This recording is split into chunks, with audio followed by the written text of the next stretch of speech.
Je suis née en Normandie, à Beuzeville dans l'Eure, le 31 juillet 1931.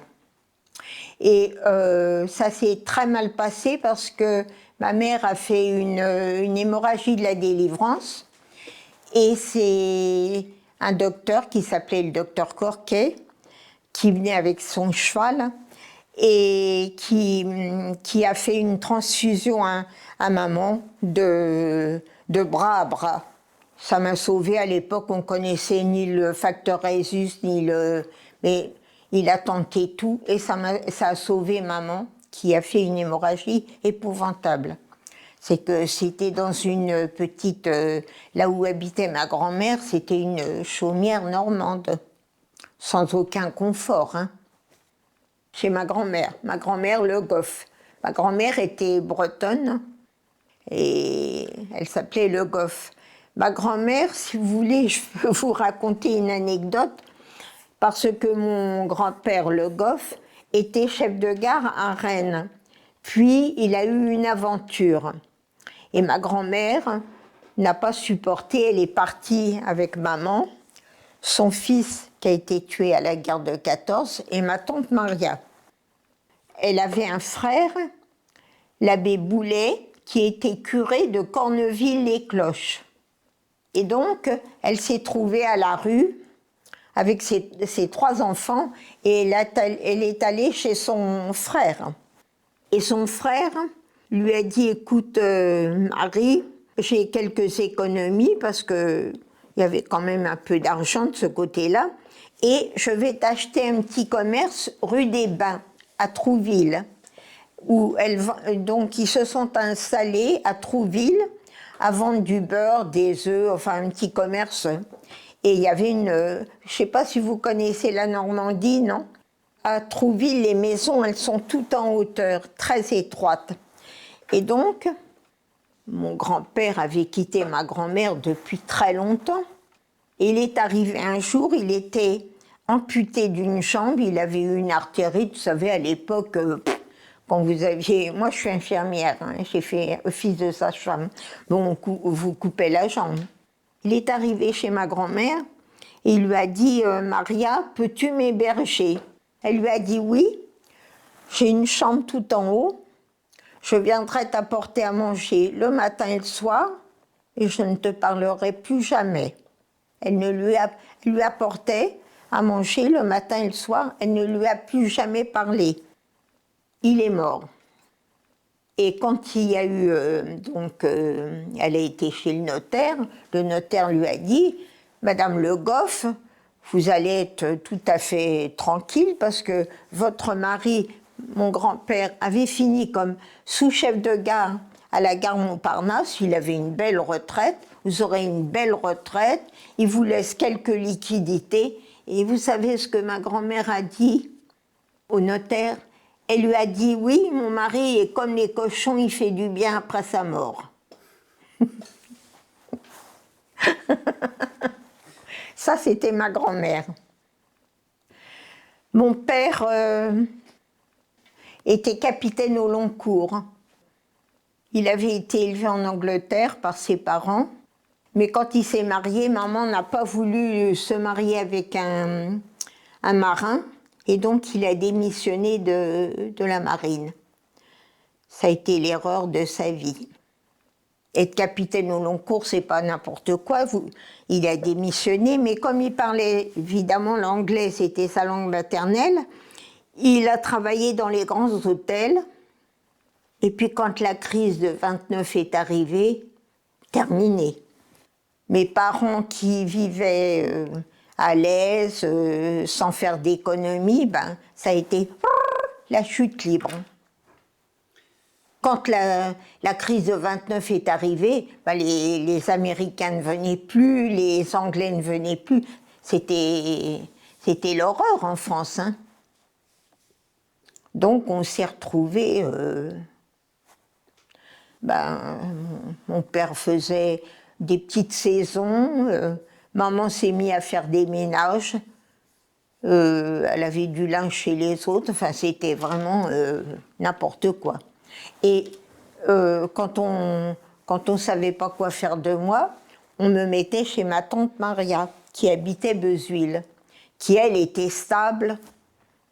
Non, j'ai eu une petite enfance très chaotique, hein, d'un côté comme de l'autre.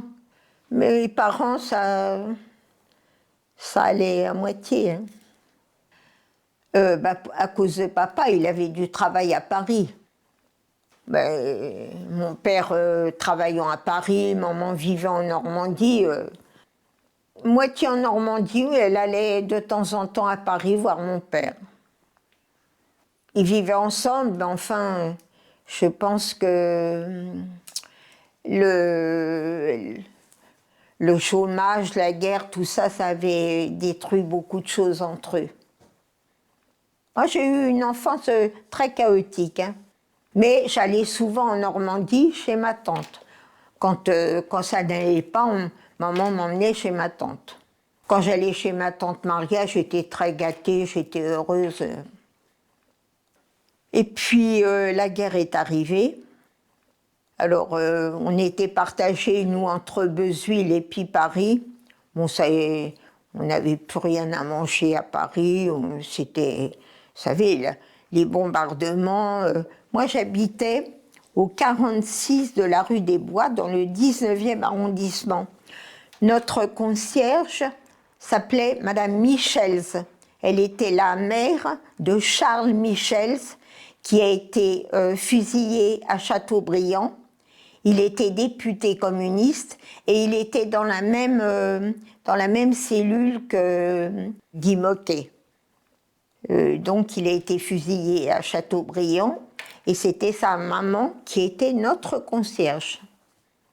Alors on était corvéables, hein, c'est-à-dire que dès qu'on avait une dizaine d'années, il fallait faire des courses pour Madame Michels. Mais enfin, on manquait de tout. Hein.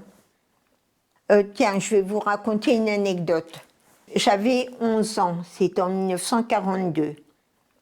Un jeudi, puisque le jeudi, on n'allait pas à l'école à l'époque. Maman me dit, écoute, il y a une poissonnerie rue de Belleville, il paraît qu'il y a du poisson. Vas-y et achète un peu de poisson. J'avais 11 ans. Hein. J'y vais. Il faisait moins 20 hein, à l'époque. Hein. Pendant la guerre, il a fait moins 20 à Paris. Hein. Bon, j'attends, j'étais transit froid et j'arrive à mon...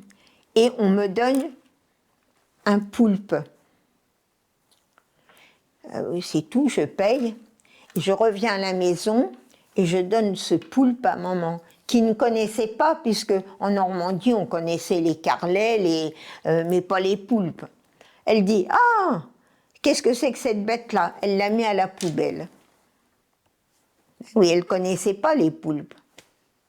Ça, c'est une anecdote de la guerre. Hein.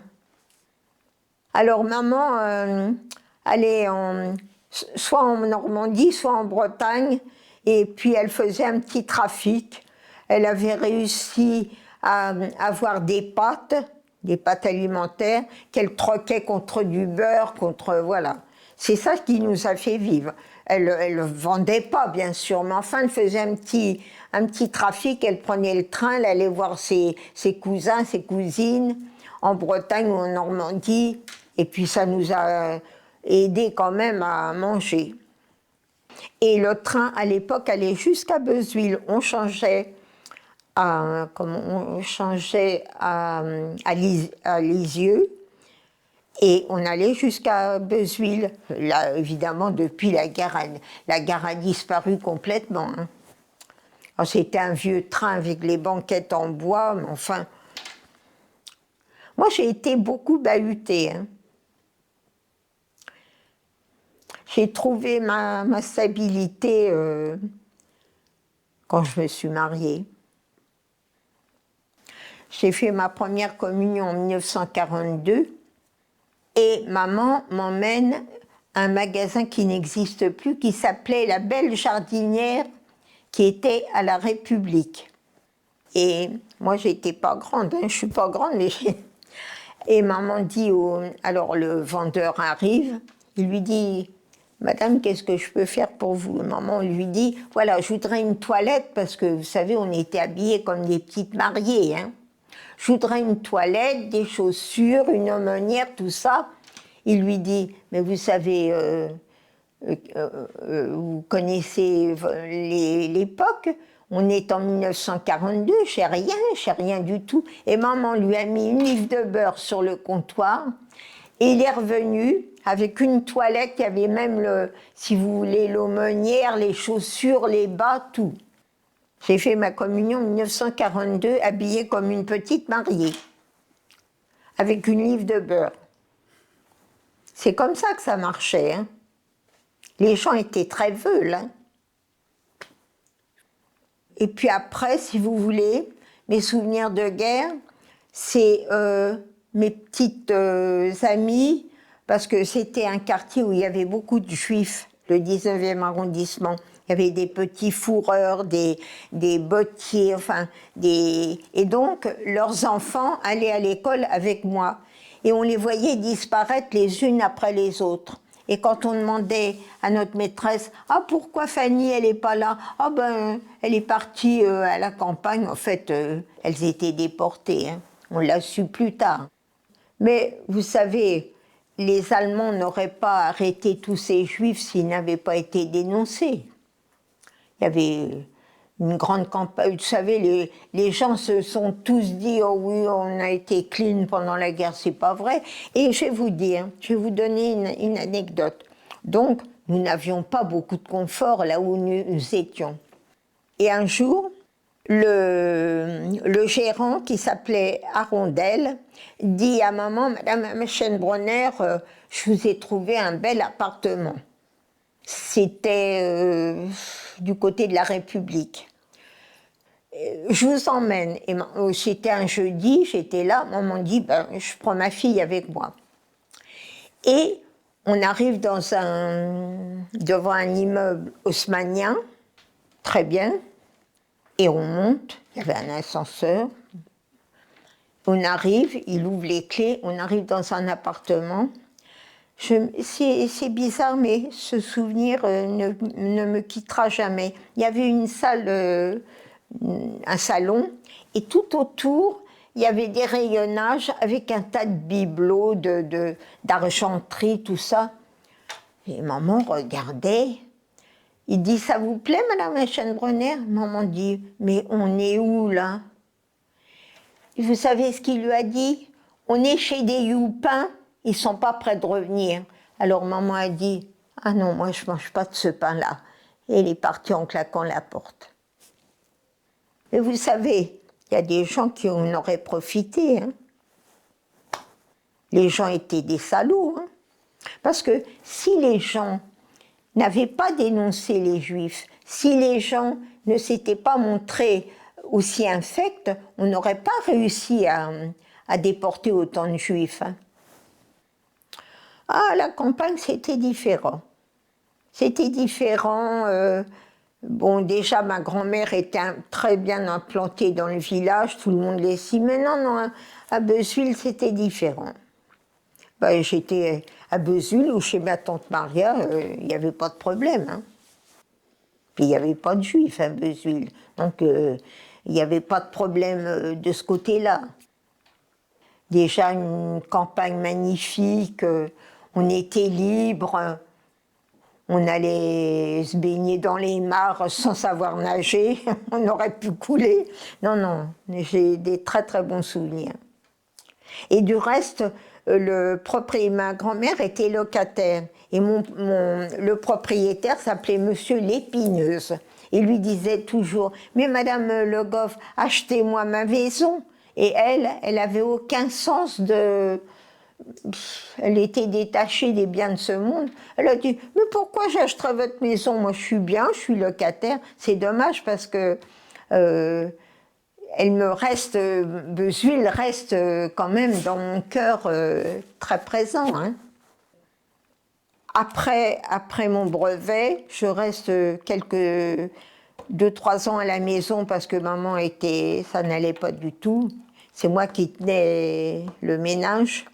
Et je rentre comme aide-laborantine au laboratoire de Saint-Germain-en-Laye. J'y reste 2 ans et je pars en Angleterre faire mes études d'infirmière. J'y reste 3 ans à Ashford, dans le Kent. Alors je me suis, parce qu'on gagnait 1 livre par mois, je me suis acheté un vélo parce que j'ai fait beaucoup de vélo. Alors donc en Angleterre, je me suis acheté un vélo de course. Et j'ai fait mes jours de congé, je faisais du vélo. Ça a été mon sport préféré. On allait en stop à Londres. À l'époque, on n'avait pas quand même beaucoup d'argent. Hein. On allait en stop à Londres, donc j'ai visité Londres. On prenait tous les moyens de transport. On n'avait pas peur à l'époque de faire du stop. Aujourd'hui, c'est sûr que ça semblerait... le docteur Roberts n'aimait pas trop qu'on fasse du stop quand même. On avait un docteur qui s'appelait, le directeur s'appelait le docteur Roberts, il était génial. Il avait un bateau et donc il nous a emmenés plusieurs fois sur son bateau pour qu'on voit comment ça allait. Et avec sa femme, c'était vraiment... alors quand je suis arrivée en France, hein, on était bouclés à l'école d'infirmière, on n'avait pas le droit de sortir. Hein. Moi, j'aurais voulu aller en Australie après, mais maman n'allait pas bien. Donc je rentre en France et je refais mes études d'infirmière au CHU de Reims, où je rencontre mon mari, qui était en première année de médecine. Comme j'étais infirmière déjà, j'avais demandé à mademoiselle Lamarle de faire un stage en neuropsychiatrie, parce que ça m'intéressait.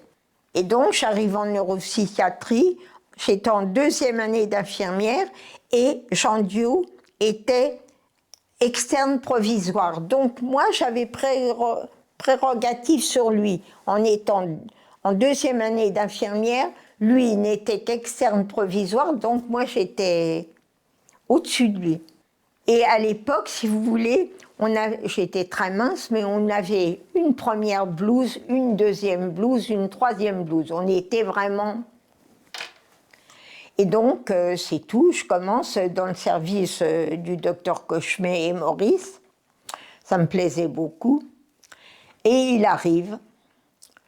Et il me demande mon nom. Je dis Achène Bronner. Enfin, on m'appelait Achène. Hein, c'était plus facile à dire. Il m'a regardé, il m'a dit « Achène, vous avez un gros cul. » Eh bien, je lui ai dit « Écoutez, Dio, vous n'avez qu'à pas le regarder. » Bon, j'ai vu qu'il n'était pas trop con, que c'était... Ce qu'il avait dit, c'était un truc de carabin. Je n'en ai pas voulu. Et c'est tout. On est devenus amis, puis plus. Vous savez, c'était à l'époque, si vous alliez en salle de garde, il y avait des phallus, il y avait des... Mais nous, ça ne nous choquait pas. Par exemple, les internes, on passait devant eux, ils nous pinçaient les fesses, on disait « Off, tu fais chier ». C'est comme ça que ça se passait. Ils s'arrangeaient pour... on disait « Arrête, Dropsy, tu m'emmerdes ». C'est comme ça que ça se passait. On se défendait. On n'allait pas dire « Ah, un tel m'a pleuté les fesses, un tel... » Non, on savait se défendre. On leur foutait une paire de claques de temps en temps. Et c'est tout. Et ça se soldait comme ça. Hein? On était des guerrières, hein? Moi, je vous le dis. Eux, c'est tout. C'était l'esprit carabin des années 50-60. Mais vous savez, la vie a tellement changé. On avait le droit de fumer. On avait le droit de rouler en mobilette, cheveux au vent. On avait le droit de conduire sans être attaché. tout a changé. C'est tout. Vous êtes jeune, mais la vie était très différente. Je trouve qu'on avait beaucoup plus de liberté. On était plus pauvres, on avait moins de confort. Moi, mon mari avait une piole d'étudiant, c'était n'importe quoi, mais on était plus heureux. On avait une grande liberté d'esprit. Regardez comment dirais-je, on avait le droit de dire n'importe quoi, des conneries. Aujourd'hui, il faut être aseptisé. Moi, j'aime mieux le temps passé que le temps que je vis. Bon, j'ai de la chance, j'ai mes enfants, mes petits-enfants qui sont, heureusement, je suis entourée. Mais au point de vue voisinage, si j'ai 2 voisins qui viennent me voir de temps en temps, mais sinon, chacun chez soi. Hein. Autrefois, si vous voulez, moi je me souviens quand on habitait rue des Bois, on allait voir un voisin. Vous auriez pas un peu d'huile à nous prêter? Ah ben j'ai plus d'huile, alors il vous donnait ça d'huile dans. C'est fini ce temps-là, on a l'impression d'être au Moyen-Âge. Hein. Vous n'iriez pas dire à un voisin, ah ben j'ai plus d'huile, donnez-moi un petit peu d'huile. Il vous regarderait comme ça.